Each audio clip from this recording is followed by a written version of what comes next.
Journal entry, 12th of the month of June, in the year of our Lord 1109. It pains me to see old age overcoming my father's strength, yet thus is the path of life the Lord has set for us. My brothers and sisters are doing well, and we are all glad to see Ogier's return. Irmgard, his wife, has given birth to his son, whom we have named Thibaut, in honor of my father's old friend, the monk. When we were children, Ogier used to be the troublemaker, yet his time abroad has changed him, dare I say, for the better. My sister Faidida is betrothed to the Duke of Apulia, and will journey to his court when she comes of age, yet she already towers over most of us. I myself struggle with the burden placed upon me. I had been eager for battle, yet just now I see that I've been a fool. Battle, even for one trained in the arts of the blade, is not something to seek but to avoid, and I have paid dearly for that lesson. I do not believe that I shall get married. Alas, the burden to continue our house falls on me, the firstborn, once my father no longer reigns as head of the Villeron. Old as he is, Duke Bernat the Strange of Toulouse still enjoys overseeing the construction of the large town in Castel-Sarrazin, and the birth of a new city in the Duchy of Toulouse. He's also looking after a few children. Charles, son of Ebon and Cécile, and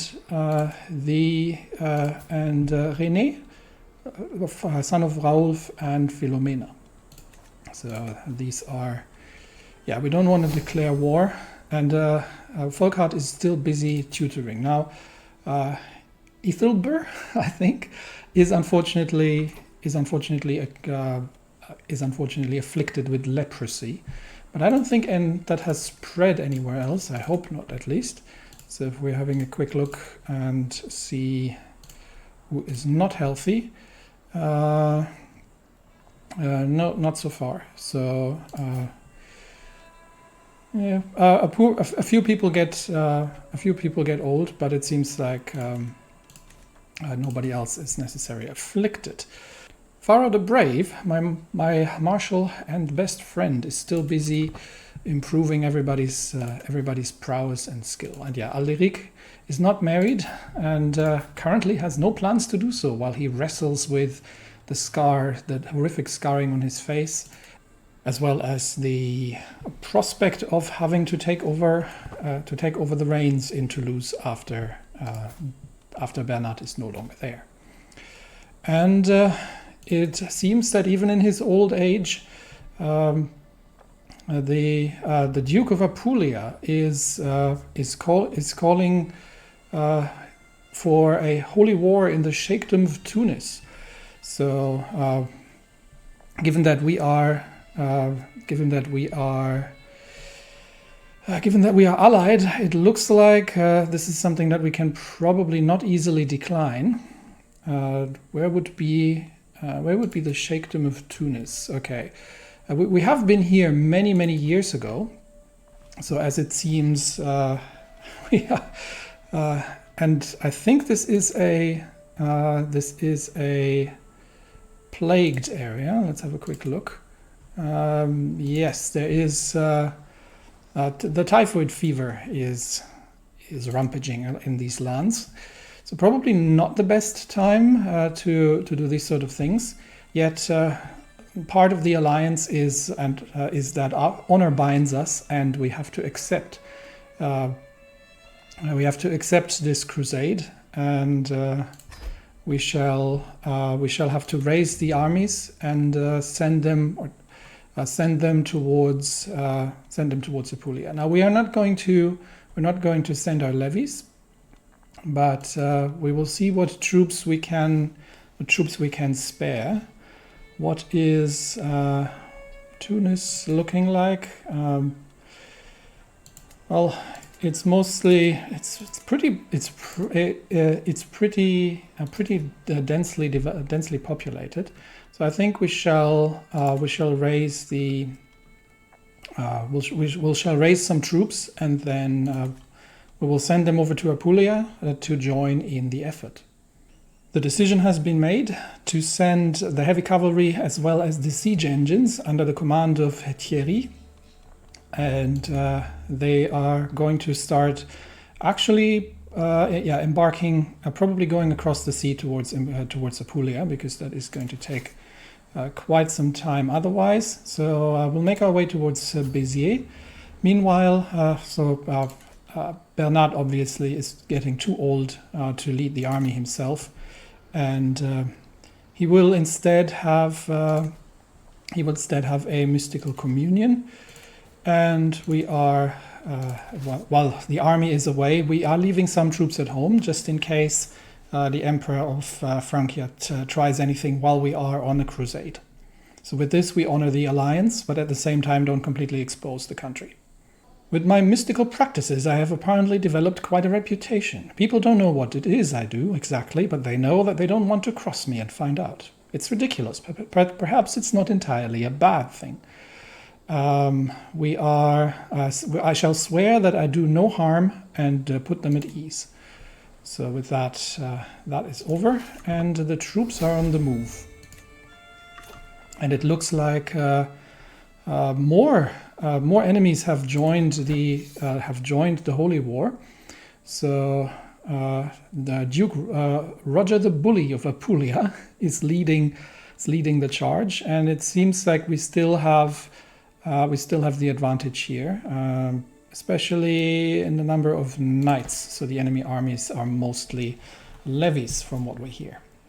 Word has been given that the first troops already have landed on the coast in this Holy Crusade, and we shall be reinforcing them if it is possible, or if we can land somewhere further in the hinterland to make sure that we organize ourselves before the actual conflict begins. So we might land in a slightly more rearwards position, actually. Because it looks like the First Army of Malta is currently engaged already, so things might go quite poorly for them in the Battle of Sfax, and they have been utterly defeated. So with that, after hearing that and seeing an enemy army making their way here as well, we shall for now return actually towards Apulia and await further troops to be mobilized, because that first unwise invasion movement has not gone quite as it should have. And with that, it looks like the rush attack by Duke Roger the Bully has lost him about half of his troops, and we are now significantly weaker than the enemy that we are going after. So for now, the troops have landed in Napoli, and we shall await a further summoning of troops, and we might join a second effort. Meanwhile, the village center has been constructed, and that is now the first city under Mayor Louis of Castle-Sarrazin that we have newly constructed, which means we should be able to, if we have some more coin, we can construct another castle in Beaumont-sur-Lez. Even in my old days, I am still learning how to be a good steward. So may as well increase our income while at war, because that is actually positive for us. And I think we might have enough coin to construct, just shy of the necessary. We're doing well in finances in these troubled times. It looks like another group is assembling at Rossano, and they have set sail already. So we can probably, once they have set sail, we can probably make our way and join them, although it's only 1,000 men from what has been reported. So this does not sound like a particularly capable force. So we shall see where they're planning to land, and we will potentially join their efforts if we can make it there. But given the large army in Tunis, I think this is a fool's errand, and the troops are going to be absolutely massacred by the time they make it there. With our troops before our knights can even get there. I think they will. The battle has already been joined, and they have been defeated before we even made it there. Meanwhile, Antoine and Thibaug have gotten married. Thibaug de Genève and Antoine de Villeron, who is currently at sea. So that's done. Lately I've been pondering the education of my daughter Elodie. Is diplomacy really the appropriate direction? Since being trained in stewardship myself, I've found that particular knowledge to serve me well. So I can get her to switch to stewardship. No, she's a much better diplomat. So varying skill sets only beneficial. All right, so once again, friendly troops have been massacred on the shores of Tunis before we could get there. And I think at this point the war has been lost, and we shall return rather than die an honorable death on foreign shores. So we have lost the war, and that is it. So Duke Roger of Apulia has not done himself or us any favors in and potentially, and I think we can just we will return the armies and then we'll disband them. So yeah, he hasn't really done himself any favors. So the son, who is betrothed to Faidida, the Princess of Fashion, who's a flagellant apparently. Okay, so he hasn't taken it well, and he has been given control of Malta. So this is where Faidida will eventually end up as his wife by the time she comes of age. We'll be constructing the castle in Beaumont-sur-Lèze, and with that we have spent the majority of the coin that we had available. A tailor arrived at court specifically to provide me with whatever new clothing I might desire. Now that his work is done, I must say he's very skilled too. While the gift was anonymous, Piroska has gone to great length to make sure that I would figure out that she was behind it. Okay. Look, not as young as I used to be and still happily married. So I shall gain perfectly tailored clothes for a few years. And it seems like even in his old age, Bernat still has to keep an eye on women getting strange ideas around him.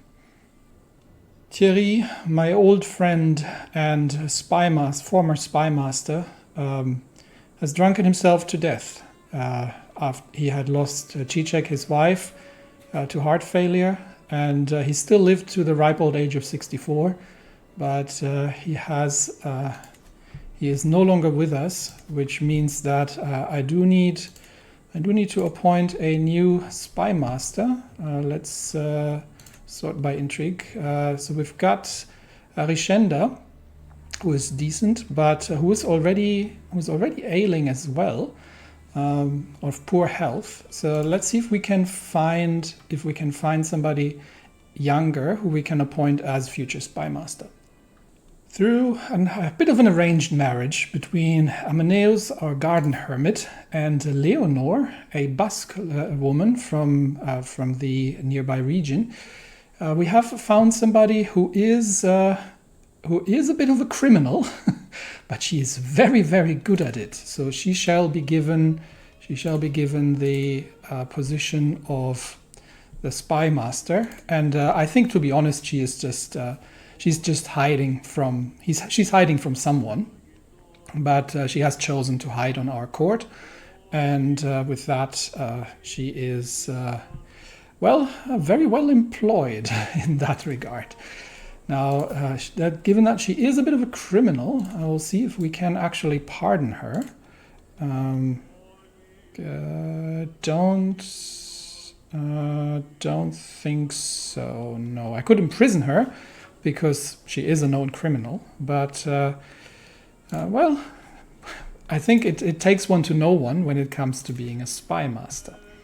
Count Guichard of Limousin, our northern neighbor, has approached me wishing to meet and discuss our experiences as hunters. I am by no means a veteran hunter, but it is an opportunity to swap tall tales from the wilds. What was his hardest kill, I wonder? This also gets us to lose some stress, which is great. And Elodie has come of age. I'm proud to see my daughter no longer as a child, but as an adult. Even as a child, Elodie always had a way with words. It is therefore unsurprising that she has taken well to the study of diplomatic relations. With an excellent grasp of all manners of etiquette, an understanding of all kinds of entertainment, and the eloquence to go with it, she will have little trouble navigating a life at court. Duchess Peronella's contribution towards her education cannot go unmentioned. Her lessons gave Elodie valuable knowledge for her future life. So she has gained the charismatic negotiator education, and with that, she is a very, very capable diplomat. Having retreated to my chambers for the evening, I am suddenly standing face to face with a woman outside my window. A woman that looks suspiciously like Piroshka.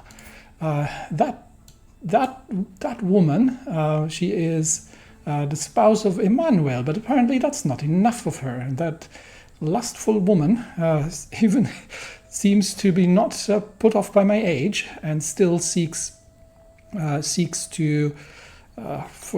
some romantic adventures. I am just lucky my drapes are so thick, so we're completely drawing the curtains on her, because that sort of thing has never been something that Bernat would have considered, and still does not in his old age. While his numerous attempts to curry my favor have not gone unnoticed, I cannot feel but irritated by Count Guichard's sudden interest in me, and I cannot shake the feeling that the man's intentions are not pure. So, what is he up to? He is, he seems to be a good person. He's impatient, a bit impatient, but humble and generous overall, as well as a hunter. So let's see. So we can, we might become friends, and to be honest, I don't see why not. Obviously, Limousin, I don't know if he has any intentions of becoming independent and seeks closer relations with us that way, but no, why not? I don't mind in my old age to have this young man trying to become friends with a legend. That is fine by me. Let's see. With the city of Castle Sarrazin completed, we can actually see if we can construct something new. So what could we build here? Hospices, which would make sense given the trouble we've been having with plagues. Obviously, farms and fields, cattle pastures. Could build some barracks, but barracks, militia camps, stables, blacksmith.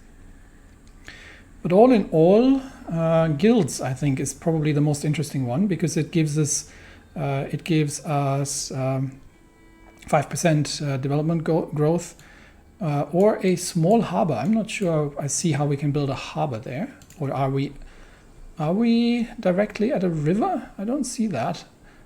So I think the guilds would be interesting. So let's construct that. Irmgard, Augier's wife, has given birth to my granddaughter, and I think we shall name her after my wife's old name. All right, there we go. May you grow strong and wise. So before we had converted to the Toulousian culture. So a bit of ancestry here. And that brings us to some trouble. Bloodstained cloth, crow's feathers, strange smelling concoctions.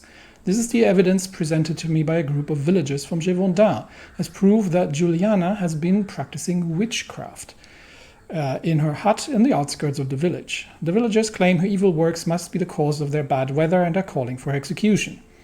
Now let's see what she is. She's shy, ambitious, and brave. She's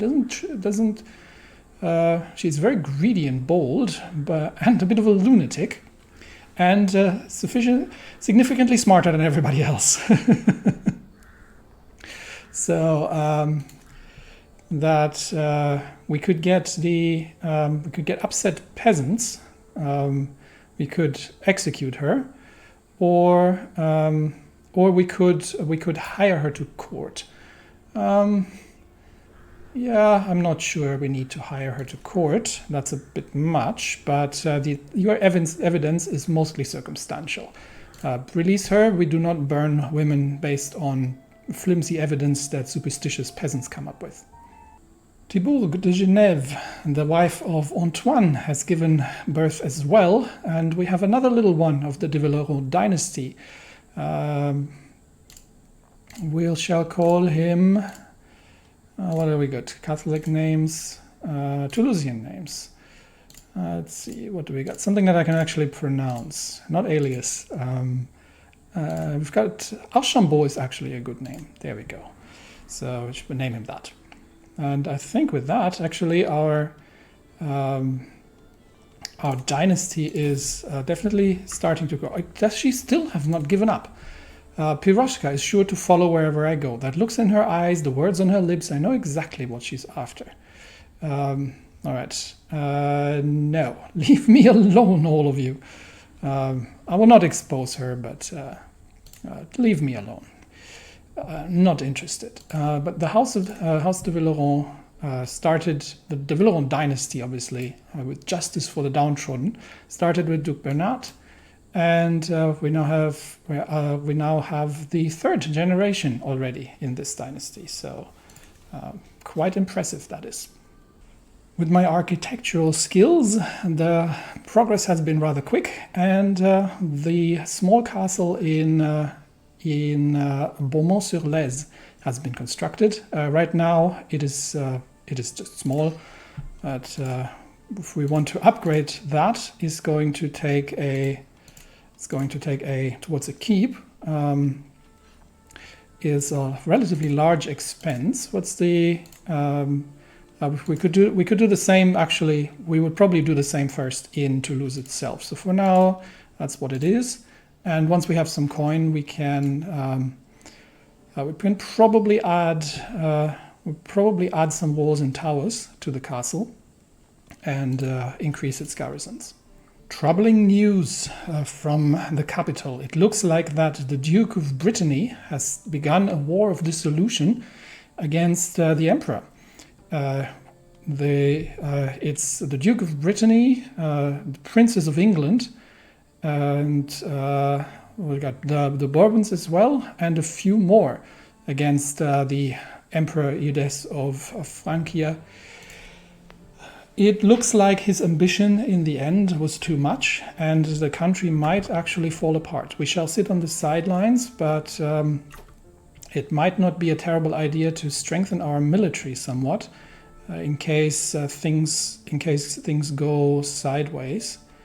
We don't have the coin to increase our. No, I think our troops are sufficient. They're very well equipped and trained, and. With that, we'll go for meritocracy. With that, we have probably enough to defend ourselves against any kind of splinter group. But it is probably an interesting conflict to observe. So far, it looks like the French, who are outnumbered, have won the first battle by the looks of it. Actually, the Battle of Labour has been lost by the attackers. We will see how this develops, but we don't have an awful lot of insights. But yeah, there's a whole group of smaller holdings that are looking to become independent, by the looks of it. Someone is attempting to murder Thibault, who's just 17. My goodness, she doesn't have any rivals. So who would do such a thing? Fortunately, Leonor, my spy master, is a bit of a criminal. Or somebody is trying to not murder her. Someone is trying to get into her undergarments. That seems to be the case. Now, who would do such a thing? We must stop the villain behind this. What can we do as countermeasures? We could strengthen the sentries, but it is going to make everybody rather unhappy if we did this. However, I will have to protect my family, so we will see. Yeah, we will see if this should work. Why does it have a 95% success chance? Okay, Antoine's prowess has been improved. He's been training with Farah, but I would have thought that. Let's do that again. Strengthen the sentries. I would have thought that would reduce the success chance. Well, we'll leave it on anyway, and hopefully we can find out who does this before things go bad in the family. As the snow still lays thick, war is, and we'll look at that in a minute, war is happening closer to our borders, and actually in one of the holdings of Duke Guillaume, the Accursed, there is a relatively large group of rebels taking on the local control. And fortunately, we're not part of this, so Toulouse should be safe. We will defend ourselves if it comes to that. But it seems like my very qualified spy master has found out what happened. I am heading for my chambers to enjoy some blessed sleep when I hear a faint rustle from a window. Just the wind, I think, until the wind starts to speak. Thibault, open up, my little firebrand. It is I, Louis. I push the shutters open, and lo and behold, a man has climbed up to Thibault's window. It is my vassal, Mayor Louis, of Castle Sarrazin, that we just gave him the control of the city that we started. Have you no shame? We'll see what we can do about him. So he has. Can we do? We can't imprison him because he's technically not a criminal, but I can see why. He is married, but it looks like his wife is probably not interested, so he's looking elsewhere for easy prey. And Constantia is no longer my wet nurse. I think she's gotten too old. So we will have to replace her as well. Faidida has come of age, and I am proud to see my daughter no longer as a child, but as an adult. A natural administrator from birth, it should surprise no one that Faidida has come far in her studies of the management of the realm. Not content with understanding the flow of wealth and people, she seems capable of predicting it as if by instinct. She always finds new ways of profiting of it too. So she is, she has gotten a very good education. That said, she does have a sadistic trait, and she is an evil zealot, which means that the betrothal is going to be enacted, which means that she will move to Malta to marry Count Roger II of Malta, confirming our alliance with the Duchy of Apulia. So we'll get that signed, and it has been accepted. And Richenza von Altenburg, the wife of Raoulf, has given birth as well to Borel de Villeron, our grandson. May he grow strong and wise. The family is definitely getting larger, and despite Bernat's old age, it seems that the future is in good hands. Faidida obviously has left, and We are holding the place together in these troubled times. There are fair stretches of unsettled land in the county of Toulouse, often blamed on unsuitable terrain. My steward Aldebrand has suggested that an irrigation project might make it arable and thereby valuable. Now, I am a bit of an architect myself in my old age, so I shall design an aqueduct, and that will give us 20% development growth. So let's do that and see if we are successful with it. As summer is once more broken, armies are traveling through our lands, and I think the war of breaking up the French Empire has actually been lost, and it looks like the Duke of Brittany has now